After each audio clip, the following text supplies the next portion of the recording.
আমাদের মিলে গেল। তো পি ও কিউ এর স্থানাঙ্ক এত হলে পি কিউ এর মান কত? পি কিউ এর স্থানাঙ্ক তো দেখো 3 ডাইমেনশনাল। তো 3 ডাইমেনশনাল এখানে বলছে পি কিউ এর মান কত। আচ্ছা, অর্থাৎ পি কিউ ভেক্টরটা কত? তো অ্যাকচুয়ালি যেটা বোঝাচ্ছে এটা লব্ধি ভেক্টর বোঝাচ্ছে। যেমন পি ভেক্টর বলতে অ্যাকচুয়ালি শুধু পি ভেক্টর না, এটা অ্যাকচুয়ালি বোঝায় ও পি। আর কিউ ভেক্টর বলতে বোঝায় ও কিউ। সবকিছু শুরু হয় এই মূল বিন্দু থেকে। তাহলে এই হচ্ছে পি ভেক্টর, তাহলে পি কিউ ভেক্টর হচ্ছে তাদের অ্যাকচুয়ালি লব্ধি ভেক্টর। তো লব্ধি ভেক্টর তো root over 3 - 3 plus -2 minus plus 4 plus 1 - 5 whole square করে দিলে প্লাস কমপ্লিট। 19 নম্বরে আসো, স্রোতযুক্ত নদীতে সর্বনিম্ন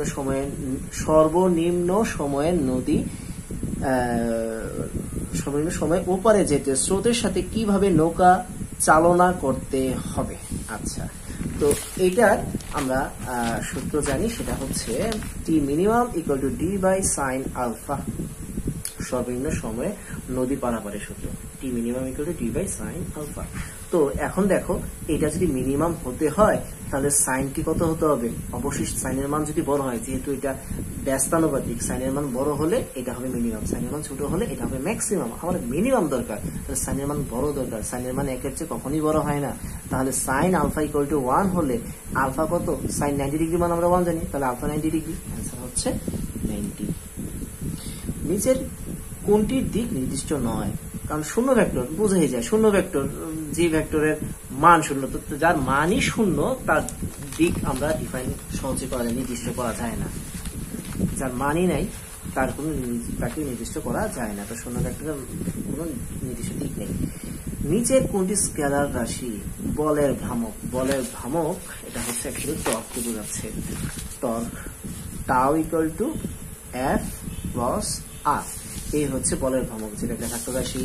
তাহলে কৌণিক ভরবেগ, কেন্দ্রমুখী বল ভেক্টর রাশি। জড়তার ভ্রামক, জড়তার I equal to M R square.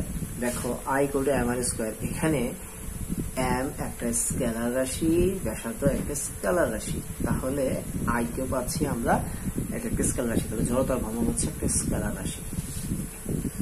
আবার এখানে আছে কৌণিক ভরবেগ। কৌণিক ভরবেগকে প্রকাশ করা হয় এল দিয়ে।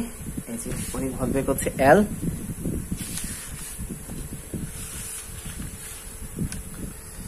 এল দিয়ে প্রকাশ করে L equal to P cross আর। অর্থাৎ রৈখিক ভরবেগকে ব্যাসার্ধ দ্বারা গুণ করলে কৌণিক ভরবেগ পাওয়া যায়। তাই সেটা ভেক্টর রাশি, একমাত্র জড়তা ভ্রামকটা ছাড়া। আচ্ছা, এবার একটু এখানে চলে আসি। সেটা হচ্ছে ব্যাসার্ধ ভেক্টর উপযুক্ত বলের ভেক্টর গুণনকে কি বলে? ব্যাসার্ধ ভেক্টর মানে আর, প্রযুক্ত বল মানে হচ্ছে এফ, তাহলে এফ ক্রস আর, এটাকে বলা হয় টাউ অর্থাৎ টর্ক। এটাকে বলা হয় টর্ক। আচ্ছা, তাহলে এবার আমরা এই আরেকটাতে চলে যাই। নেক্সট, ভেক্টর কখন সলিনয়েড হবে? আমি বলে দিয়েছি যে সলিনয়েড হতে হলে এই ডাইভারজেন্স মানে শূন্য হয়। যেমন এই ডেল অপারেটর ক্রস ডট, যে কোনো একটা ভেক্টর, দুইটা ভেক্টর ডেল, যেখানে একটাতে ডেল থাকবে সেটা হবে অবশ্যই ইকুয়াল টু, যদি 0 হয় তাহলে সেটা হবে সলিনয়েড। পি ও কিউ ভেক্টরদের লম্ব হওয়ার শর্ত কোনটি? তো ভেক্টরদের লম্ব হওয়ার শর্ত কোনটি? মানে দুইটা ভেক্টর পরস্পর লম্ব হওয়ার শর্ত হচ্ছে তাদের ডট গুণন 0। এবার আসো, উপরের চিত্রের আলোকে এটা প্লাস হবে এ প্লাস বি, মানে অ্যাকচুয়ালি লব্ধিটা কত জানতে চেয়েছে। তো লব্ধি কত জানতে চেয়েছে, তো এটা দেখি লব্ধিটা কত হয়। অর্থাৎ যেমন একটু লক্ষ্য করো, এই হচ্ছে তারা আমাকে দিয়েছে, এটা হলো না, এটা না, আচ্ছা ঠিক আছে। তাহলে চিত্রটা আমি একটু লিখি যে এই হচ্ছে এক্স অক্ষ, এটা 15 নিউটন, এটা হচ্ছে 10 নিউটন, এটা ওয়াই অক্ষ, এটা হচ্ছে 60 ডিগ্রি। এটা 60 ডিগ্রি হলে এটা হচ্ছে 120 ডিগ্রি। তো তারা বলেছে এ প্লাস বি। তো এ প্লাস বি দুইটা ভেক্টর অ্যাকচুয়ালি যোগ করা মানে বোঝায় যে এ প্লাস বি, মানে এটা লব্ধি বোঝায়। তো আমি এখন দেখি যে লব্ধি ভেক্টরটা কি। এ প্লাস বি লব্ধি বোঝায়, এ মাইনাস বি লব্ধি বোঝায়। তাহলে এখানে আমাকে বোঝাচ্ছে a প্লাস b দুই ফ্যাক্টরের মান। তো মান যেহেতু আমি রুট ওভার নিব, তাহলে লব্ধি ফ্যাক্টর মানে হচ্ছে এটা আমরা যেটা আর লিখি আর ইকুয়াল টু সেটাকে a প্লাস b। তাহলে একটু দেখি নেই, এটাতে 15 square plus 10 square 2 into 10 into 15, তারপরে হবে cos 120 ডিগ্রি, কারণ এই হচ্ছে তাদের অন্তর্ভুক্ত কোণ 120 ডিগ্রি। তো এই মানটা বসালে যা হয় তা। এবার আসলে যে এটাতে চলে যাই 26 নম্বরে। 26 নম্বর বলেছে যে a একটা ফ্যাক্টর b একটা ফ্যাক্টর, দুইজন 60 ডিগ্রি, এবং বলেছে এই ভ্যাক্টর দুটি প্রত্যেকের মান 5 করে, এটাও 5 এটাও 5। তো যদি মধ্যবর্তী কোণ 60 ডিগ্রি হয় তাহলে a মাইনাস b কত, a মাইনাস b এর মান কত।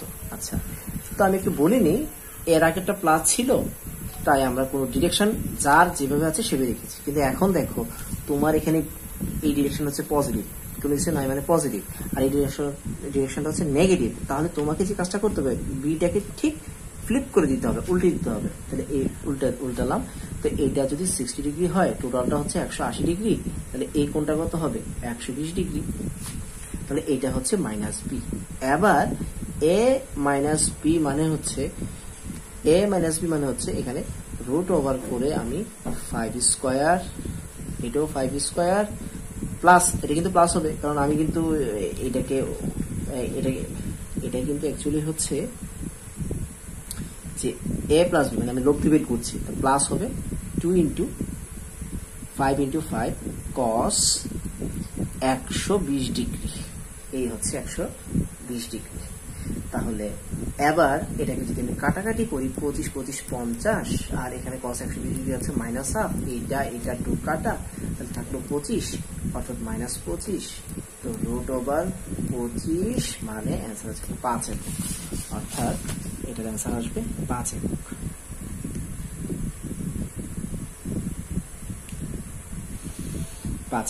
আচ্ছা, এবার আমরা 27 নম্বরে চলে যাই, যে a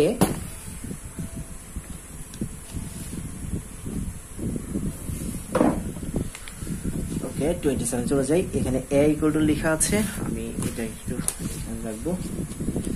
a একটা ফ্যাক্টর দেওয়া আছে, px plus y i cap plus y minus 2j j cap x plus 3z k cap. ফ্যাক্টরটি সলিনয়েডাল হবে যদি p কত হয়, p এর মান কত হলে সলিনয়েডাল হবে। সলিনয়েডালের সূত্র আমরা একটু আগে পড়েছি যে ডেল অপারেটরের সাথে ওই একটা যে কোনো একটা ফ্যাক্টর যদি শূন্য হয়, ডট কোনো শূন্য হয়, তাহলে সলিনয়েডাল। তো ঠিক আছে, তো আমরা লিখে ফেললাম এটা। তো ডেল অপারেটর মানে কি, এটা আমরা জানি সবাই, ডেল ডেল এক্স, এটা মানে ডেল, তারপর হচ্ছে del del Y I cap J cap. আমি সরাসরি লিখে ফেলেছি, এর মান তারা দিয়েছিল P X plus Y I cap, এটা জে ক্যাপ। তো আমি সরাসরি লিখে ফেলেছি del del X I cap I ক্যাপের সাথে এখানে ডিফারেন্সিয়েশন হবে del del X P X plus Y, del del Y J cap, del del Z X plus 3z। আচ্ছা, তাহলে এবার আমরা অন্তরীকরণ যদি আমরা এটা একটু অন্তরীকরণ যদি আমরা করি, এক্স এক্স কে চিনে, অন্য কাউকে চিনে না, তাহলে এখানে এক্স এর সহগ হচ্ছে পি বসিয়ে দিলাম, ওয়াই কে সে চিনে না, এটা শূন্য হয়ে গেল। ওয়াই কে চিনে, ওয়াই কে ওয়াই দ্বারা করলে 1 হয়, আর জেড কে করলে 0 হবে, কারণ ওয়াই জেড কে চিনে না। আবার এখানে জেড কে দিয়ে এক্স করলে 0 হবে, আবার জেড কে করলে এখানে সহগ সামনে আসবে, আর জেড কে করলে 1 হয়। তাহলে এখানে এটার মান কত হতে হবে, সলিনয়েডাল হতে হলে 0 হতে হয়, তাহলে পি এর মান হচ্ছে -4, অ্যান্সার হচ্ছে -4। এবার 28 নম্বর, খুব ইম্পর্টেন্ট, খুবই ইম্পর্টেন্ট 28 নম্বরটা। টেকনিকটাও খুব ভালো টেকনিক। এখানে 28 নম্বরের অ্যান্সারটা, প্রশ্নটা হচ্ছে I cap cross K cap cross I J cap cross K cap, এটা ইকুয়াল টু কত। আচ্ছা, আই ক্রস কে আমি একটু আলাদাভাবে লিখি। আই ক্রস কে মনে রাখবা, এটা হচ্ছে এক্স অক্ষ, আই ক্যাপ এটা হচ্ছে ওয়াই অক্ষ, আর এটা হচ্ছে জেড অক্ষ, এটা হচ্ছে জেড অক্ষ। তাহলে এক্স অক্ষ, তাহলে এক্স ওয়াই, আর এটা হচ্ছে জেড অক্ষ। তাহলে আমি বলতে পারি যে এক্ষেত্রে আমাকে বলেছে আই ক্রস কে, ঠিক আছে।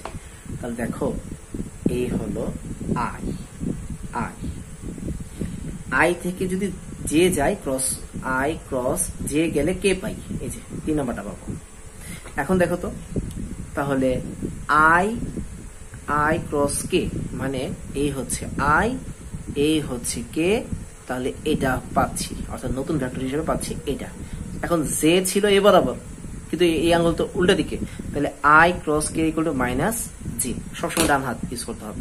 এবার পরেরটাতে তারা দিয়েছিল জে ক্যাপ ক্রস কে ক্যাপ কত, জে ক্যাপ, জে মানে হচ্ছে এটা, কে মানে হচ্ছে উপরেরটা, অর্থাৎ এটা হচ্ছে জে, এটা হলো কে, বুড়ো আঙ্গুলটা তুললে নতুনটা পাওয়া যাবে, নতুনটা হচ্ছে অ্যাকচুয়ালি আই ক্যাপ।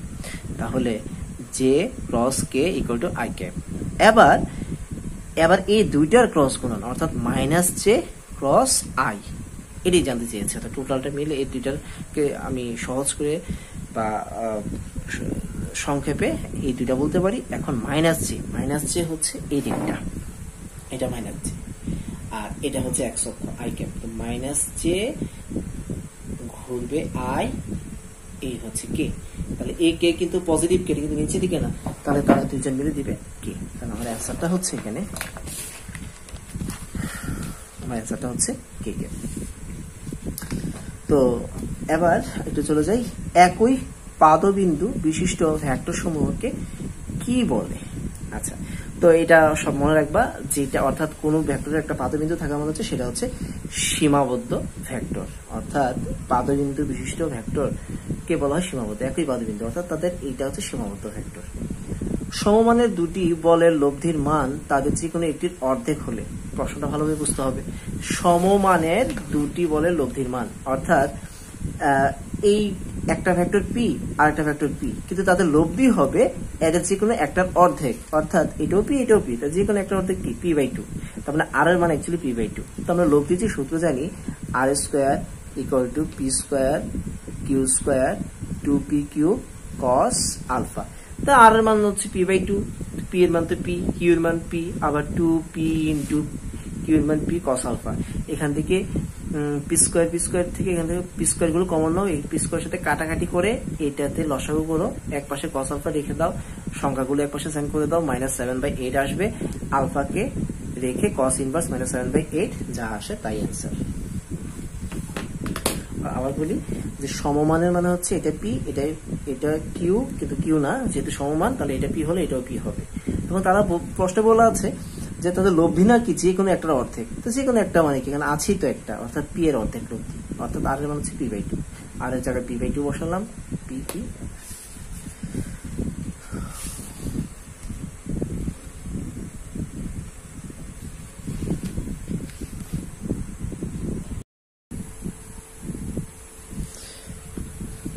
আমরা নেক্সট শুরু করতে যাচ্ছি যে 31 নাম্বার, সেটা হচ্ছে ওয়াই অক্ষের সাথে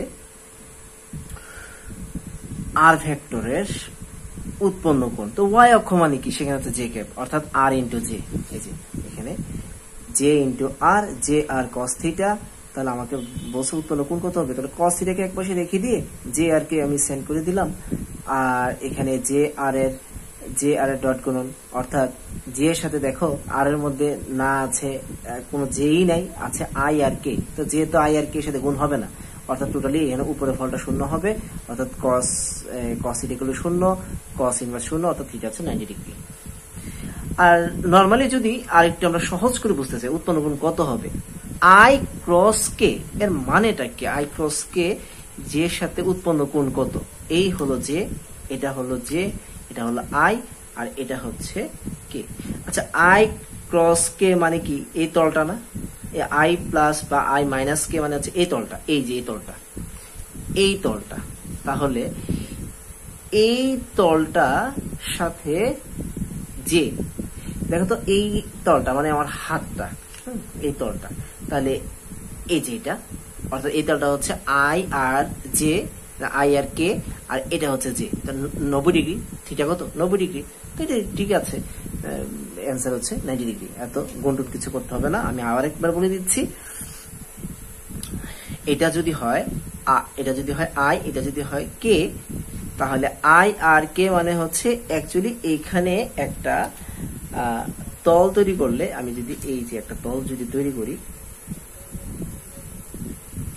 এই তলটা, তাহলে এই তলটা এটা হচ্ছে আই আর কে, আর এই বরাবর হচ্ছে জে, তার সাথে কত 90 ডিগ্রি, যে 90 ডিগ্রি, তাহলে হচ্ছে থিটা। একটি কণার উপর এফ বল প্রয়োগে কণাটির সরণ আর এত হয়, প্রয়োগকৃত বল কর্তৃক সম্পাদিত কাজের পরিমাণ হবে এটা W equal to F into R দিয়ে তুমি এখানে ডট গুণন করলে পেয়ে যাবা। এম এর মান কত হলে পি এবং কিউ পরস্পর লম্ব হবে, দুইটা ভেক্টর পরস্পর লম্ব হওয়ার মানে হচ্ছে তাতে ডট গুণন শূন্য হবে। আচ্ছা, তো এটা জাস্ট ডট গুণন শূন্য দিয়ে এটা করতে পারবা।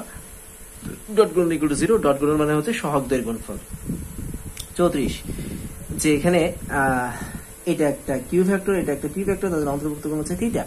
চিত্রে কিউ এর উপর পি এর লম্ব বিক্ষেপ, কিউ এর উপর পি এর লম্ব বিক্ষেপের অপর নাম ছায়া, তাহলে কিউ এর উপর পি এর ছায়া P cos theta, P cos theta তার অ্যান্সার, এই যে P cos theta answer.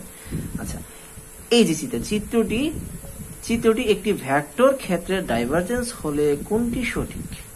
Vector ক্ষেত্রের ডাইভারজেন্স এর মানে হচ্ছে অ্যাকচুয়ালি এটা ডাইভারজেন্স মানে কি নাপলা বা ডেল অপারেটর ডট ওই একটা ভেক্টর অপারেটর, একটা ভেক্টর, কোন ভেক্টরকে ডেল অপারেটর দ্বারা ডট গ্রহণ করলে ইকুয়াল টু 0 হয়, তাহলে সেটা ডাইভারজেন্স বোঝায়।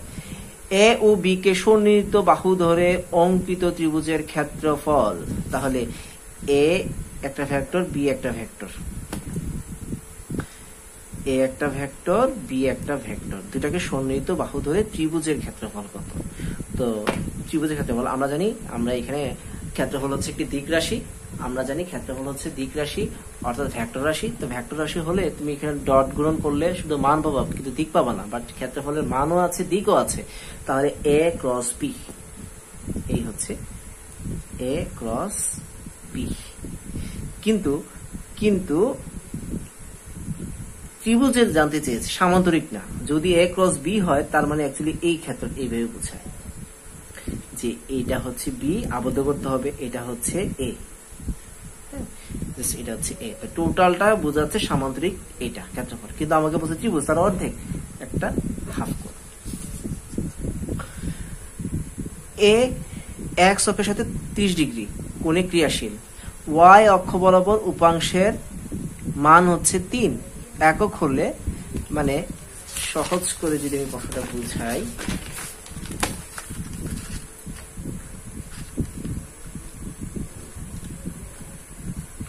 এ একটা ভেক্টর, এ এক্স অক্ষের সাথে 30 ডিগ্রি, ওকে, এ ভেক্টরটা এক্স অক্ষের সাথে 30 ডিগ্রি, তারপরে বলেছে ওয়াই অক্ষ বরাবর উপাংশের মান। তো দেখো আমি বলেছিলাম যে এটা যদি এ একটা ভেক্টর হয় তার ছায়াটা হচ্ছে এক্স অক্ষ বরাবর, তার ছায়াটা এক্স অক্ষ বরাবর, এটা হচ্ছে এক্স অক্ষের উপর উপাংশ, আর এটা হচ্ছে তার লম্ব, এই লম্বটাও একটা উপাংশ, এটা কার বরাবর উপাংশ?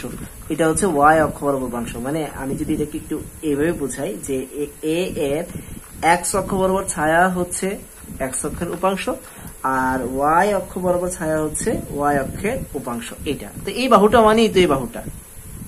তাহলে বলেছে এ এর ওয়াই অক্ষ বরাবর উপাংশের মান হচ্ছে 3, এবং অর্থাৎ ওয়াই অক্ষ বরাবর উপাংশের মান 3 আর এক্স অক্ষ বরাবর উপাংশ তাহলে কত?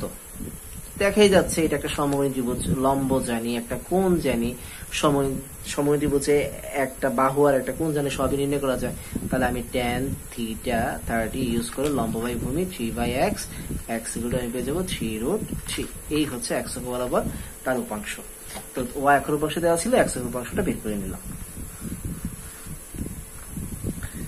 এরপর কোন ভেক্টর ক্ষেত্রে ডাইভারজেন্স শূন্য হলে উক্ত ভেক্টর ক্ষেত্রটি কি হবে?